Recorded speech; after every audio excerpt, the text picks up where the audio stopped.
Ini kaedah pengawitan buluh.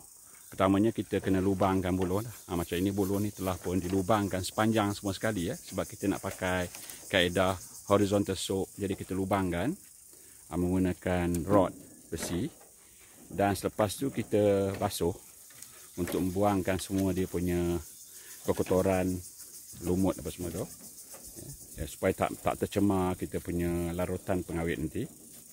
Basuh menggunakan pasir halus, sabun dan juga air. Senang je.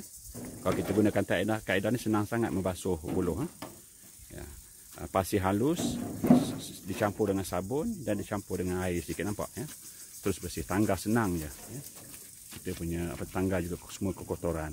Sebelum kita masuk ke dalam tangki takungan kita, sama ada kita pakaikan horizontal soak ataupun tangki takungan. Belum siap lagi tangki takungan, tengah buat ni, tengah pasang. Kita menggunakan tangki takungan canvas di sini sepanjang 22 kaki. Ni kalau tangki takungan ni kita perlu rendam selama 2 minggu. Tapi kami perlukan buluh segera untuk menyiapkan pembinaan bangsal ini. Jadi di sini kita menggunakan kaedah merebus. Kita rebus buluh-buluh yang telah kita bersih dan kita bersihkan tadi. Kita rebus dalam larutan boron. Ini boron.